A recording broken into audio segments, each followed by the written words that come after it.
In this video, we will export data from Granta MI and plot the Young's modulus versus the density in a scatter plot using Plotly.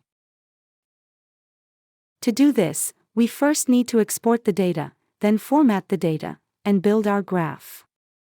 We start with a new notebook in which we import the MI Scripting Toolkit. Connect to a Granta MI server. Load the training database. And load the material universe table. This is the same process we followed in the previous video. To create our scatter plot, we first need to select all the records we want to use.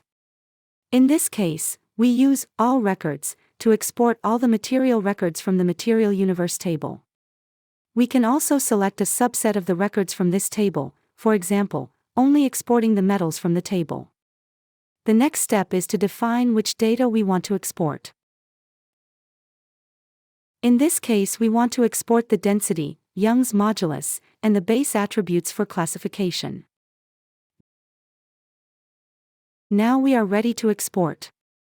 We can either export the data, record by record, or we can use the bulk fetch method, which has better performance, as it will limit the number of communications between the script and the server. We can print the exported attributes to see what we are working with.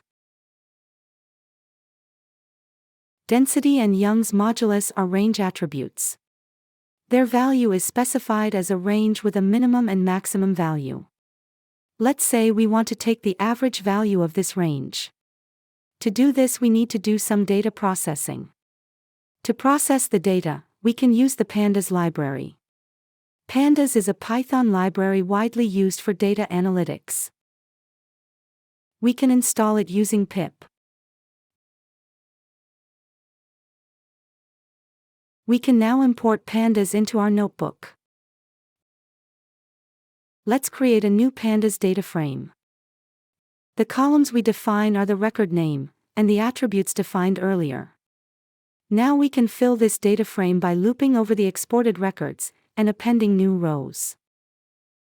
For this example, we will add rows to the data frame one by one, but for larger datasets it is generally better to create the data frame in a single operation.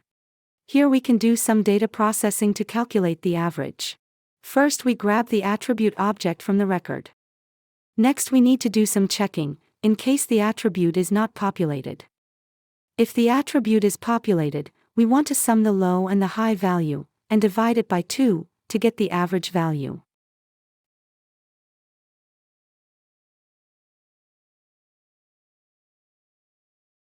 If the attribute is empty, we will set the value to none.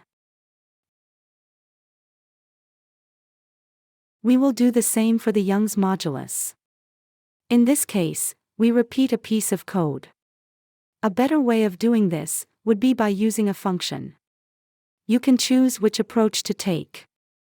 Another improvement could be to think about what should happen if only a low or only a high value is populated.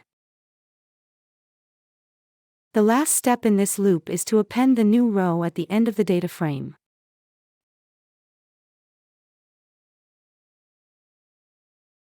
We can now print it to see what the data looks like. Each row in this data frame is a material record exported from Granta MI. We are now ready to generate the scatter plot. We will use Plotly to create this. Plotly is another open-source Python library, used to create interactive data visualizations. Again, we can install this by using pip.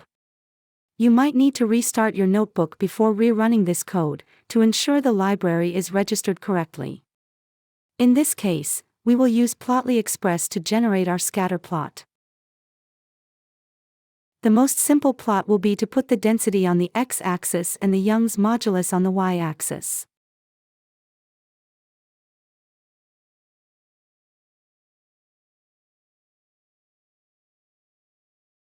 This plot could use some improvements to make it more interesting. The first improvement could be to create a legend. To do this, we set the color to be equal to the base of the material. This graph might also make more sense if it is a log-log scale. Let's update the width and height too.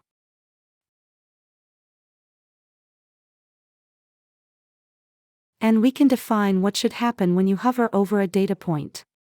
In this case, we can take the material name.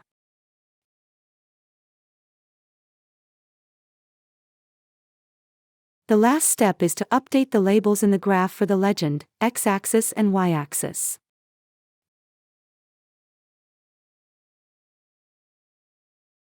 And there you have it, an interactive scatter plot created with data exported from Granta MI. In the next video we will import new data from a CSV file.